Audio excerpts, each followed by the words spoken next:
आप देख रहे हैं देश लाइव, देश की आवाज। पप्पा ने वॉर तो रुकवा दी, मीम नहीं रुकवा पाए इस चुनाव में। ये असलियत है सोशल मीडिया की। और मैं कुछ आंकड़ों से बात कर देती हूँ। आंकड़े मुझे बेहद पसंद है और आंकड़े कभी झुठलाए नहीं जाते। ये पब्लिकली अवेलेबल डेटा है। आप में से कोई भी चाहिए हमारे स्टैट्स को या थर्ड पार्टी टूल को यूज करके बीजेपी के स्टैटिस्टिक्स को देख लीजिएगा। और ये दिखाता है कि लोग क्या सुन रहे थे इस चुनाव में, लोग क्या सुनना चाहते थे, लोग किसकी बात सुन रहे थे, लोग किन मुद्दों से प्रभावित हो रहे थे, लोगों का ध्यान किसने आकर्षित किया हुआ था। मैं आपको पहले डेटा देती हूं YouTube का, क्योंकि मेरा मानना है और तमाम लोगों का भी मानना है कि सोशल मीडिया के जितने भी प्लेटफॉर्म्स थे उसमें सबसे जरूरी प्लेटफॉर्म इस बार YouTube था, क्योंकि वीडियो की बहुत खपत थी और YouTube जिस तरह से गूगल लोडेड आता है बहुत ज्यादा प्रचलित था। YouTube पर मार्च से मई के बीच में, और मैं 16 मार्च के डेटा से बात करी क्योंकि जिस दिन चुनाव अनाउंस हुआ था उससे 30 मई तक का डेटा है। 613 मिलियन व्यू कांग्रेस पार्टी के थे, 150 मिलियन व्यू भाजपा के थे। तो कहीं ना कहीं YouTube पर भी लोग हमारी बात सुन रहे थे, हमारे नेताओं को सुन रहे थे, हमारी रैलियों को सुन रहे थे, हमारी प्रेस कॉन्फ्रेंस को सुन रहे थे। इसमें एक बड़ा इंटरेस्टिंग डेटा यह है, और YouTube का डेटा देने के पहले मैं एक और डेटा दे देती हूं, इंस्टाग्राम का डेटा। इंस्टाग्राम को बड़ा यूथ फ्रेंडली माना जाता है, ज्यादातर यूजर्स जो होते हैं वो यंग होते हैं। इंस्टाग्राम पे हमारी एवरेज लाइक 1,21,000, बीजेपी की एवरेज लाइक 26,945। यह दिखाता है आपको कि डेली फॉलोअर जब हमारे 33,000 बढ़ रहे थे तो बीजेपी के 5,300 बढ़ रहे थे। तो कहीं ना कहीं जो युवा देश है, जो यंग है, जो इस चुनाव का निर्धारण करेंगे, जो निर्णय करेंगे कि सरकार किसकी बनेगी, वो कांग्रेस की बात सुन रहा था, कांग्रेस के नेताओं की बात सुन रहा था, कांग्रेस का नैरेटिव सुन रहा था, कांग्रेस के उठाए मुद्दों की बात सुन रहा था। और यही नहीं, YouTube पर भी जो 53% हमारे यूजर्स हैं वो 34 वर्ष से आयु में कम है। हमने करीब 350 से ज्यादा रैली, प्रेस कॉन्फ्रेंसेस और स्पेशल इवेंट्स लाइव किए। हमारे इंप्रेशंस ट्विटर पे जबरदस्त उसमें बढ़त हुई। एवरेज लाइक हमारे ट्विटर पे बीजेपी से कई गुना ज्यादा है। यही स्टोरी फेसबुक की है, यही स्टोरी यूट्यूब की है, यही स्टोरी इंस्टाग्राम की है। लेकिन यह स्टोरी क्यों है?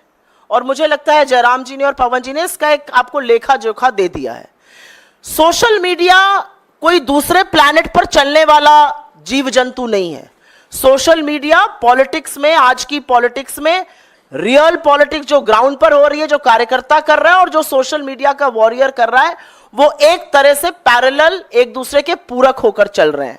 और इसीलिए क्योंकि हम मुद्दों पर अड़े रहे, क्योंकि कांग्रेस के प्लेटफॉर्म्स पर लोगों को अपने मतलब की बात, अपना रोजगार, अपनी महंगाई कम, अपनी गरीबी, अपनी गिनती की बात सुनाई दे रही थी, इसलिए लोग हमसे ज्यादा एंगेज हुए। हमने ज्यादा एंगेजिंग कंटेंट बनाया, हमारा कंटेंट ज्यादा फ्रेश था, हमारा कंटेंट यूनिक था। हमने गुब्बारे दिखाए जिसको आप एक उंगली से फोड़ सकते थे। हमने महिलाएं दिखाई जिन्होंने कहा कि दिन भर व्हाट्सएप पढ़ पढ़ के जिस सरकार को बनाया है उसको हटाना है। और ये पूरा कुछ करने में हमने सरकार को कटघरे में खड़ा किया। मीडिया ने भी, हमारे मीडिया विभाग ने भी खड़ा किया, हमने भी खड़ा किया। हमने कटु आलोचना करी, हमने तीखे प्रहार किए, लेकिन हमने एक बार भी राजनीति की शुचिता और मर्यादा को नहीं लांघा। और उसका परिणाम है कि लोगों ने दिल खोलकर हमारा कंटेंट देखा, उसको सराहा, उसका एंगेजमेंट ज्यादा था और यह दिख रहा था आपको पूरी तरह से। एक बड़ी विचित्र बात थी, अगर आप कांग्रेस के किसी भी सोशल मीडिया प्लेटफॉर्म पर जाते, कांग्रेस के किसी नेता के प्लेटफॉर्म पर जाते, पवन जी पर जाते, मुझ पर जाते, जयराम जी पर जाते, राहुल जी के पे भी जाते, तो वहां पर आपको आम जनता की आवाज जरूर दिख रही थी। 4-5 दिन के कंटेंट हम आम जनता की आवाज लगाते थे। बीजेपी के पूरे सोशल मीडिया से, उनकी पूरी स्ट्रैटेजी से आम आदमी की आवाज पूरी तरह से गायब है। वही पेड एक्टर, वही इक्के दुक्के लोग और वही विभत्स बेवकूफी के ऐड। बीजेपी ने कहीं पर इस देश को बेवकूफ समझने की गलती की। इसलिए गलती अगर ये ना करते तो वो 2014 का जो कैंपेन था वो 2024 में रिपीट नहीं करते। कोई फ्रेशनेस नहीं, आपने एक एक्टर हायर कर लिया, उसको किसी राजनेता जैसा लगा दिया, उससे बेवकूफी के बयान आप कहलवाते जा रहे हैं। ये बहुत बोर हो चुकी है जनता। एंगेजमेंट दिखाता है कि जनता क्या सराह रही है और क्या नहीं। ऐसे भी दिन हमने देखे जब गृह मंत्री को 4 लोग सुन रहे थे, मोदी जी को 400 लोग बीजेपी के प्लेटफॉर्म पर सुन रहे थे और 4-4 लाख से 40 लाख लोग हमारे नेताओं को यूट्यूब प्लेटफॉर्म्स पे सुन रहे थे। हमने रियल टाइम फैक्ट चेक किया, बखिया उधेड़ी, कलई खोली बीजेपी के और मोदी जी के हर झूठ की। लेकिन हां, मैं यहां पर पूरी तरह से धन्यवाद, साधुवाद देना चाहती हूं अपनी लीडरशिप का। हमारे अध्यक्ष राहुल जी, प्रियंका जी, सब लोग, जयराम जी, हम लोग मुद्दों पर डटे रहे। हम बिल्कुल भी डिस्ट्रैक्ट नहीं हुए। हमारा मुद्दा महंगाई था, बेरोजगारी था, आर्थिक असमानता था, महिला सुरक्षा था, बदहाल किसान था, मजदूर जो मजबूर है वो था, और हमारा इशू था हाशिए पर जो लोग हैं वो मुख्य धारा में आए। क्योंकि हमने वो बात करी, लोगों ने हमारी बात सुनी। असलियत यह है कि मोदी जी मंगलसूत्र और मुजरे की बात कर रहे थे, राहुल गांधी अग्निवीर और किसान की बात कर रहे थे।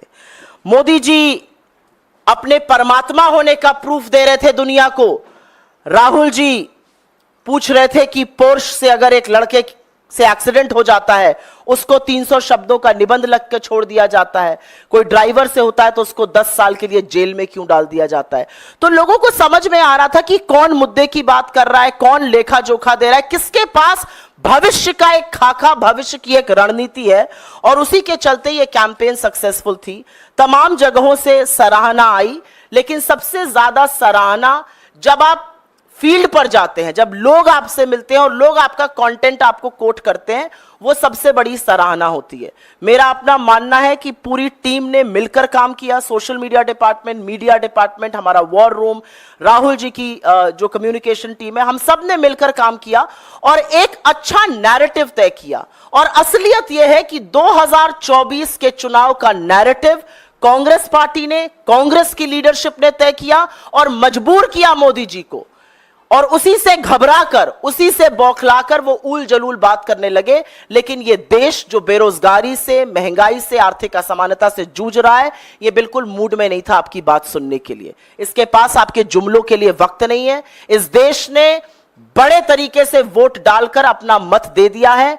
मैं आज ही उत्तर प्रदेश से लौटी हूं और पुनः वापस जा रही हूं अपना वोट डालने, और दावे के साथ कह सकती हूं, चौंकाने वाले प्रमाण आपको, जिसको तथाकथित बीजेपी का गढ़ कहा जाता है, वहां से आने वाले हैं। और इसलिए आ रहे हैं क्योंकि लोगों को एक उम्मीद, लोगों को एक भरोसा, लोगों को एक आशा हो चुकी है हमारा प्रचार प्रसार, हमारा कैंपेन, हमारी लीडरशिप की बात सुनकर, कि एक नेता सामने ऐसा है जो आंख में आंख डालकर आपसे सच बात कर रहा है, जिसको स्क्रिप्टेड इंटरव्यूज की, जिसको धनबल की, जिसको एजेंसी की, जिसको 80-80 इंटरव्यू की जरूरत नहीं है। वो सीधे आपसे बात कर रहा है। उसने एक भी इंटरव्यू नहीं किया, 80 इंटरव्यू साहब ने किए, एक भी नैरेटिव नहीं बना पाए। नैरेटिव बनाना तो दूर, अपनी मिट्टी पलीद खूब की, अपने आप को अजीबोगरीब बातें कहकर, गरीब हो जाए सब क्या कहकर, परमात्मा का स्वरूप बनाकर, मुजरे की बात करके, लोगों के सवालों को कचड़ा कहकर। मेरा अपना मानना है कि जनता ने मन बना लिया है और एक पूरी टीम की तरह हम जो हासिल कर पाए प्रचार प्रसार के माध्यम से बहुत अच्छा था। और मुझे पूरी आशा और विश्वास है कि 4 जून को यह परिणाम में तब्दील होता हुआ जरूर दिखेगा।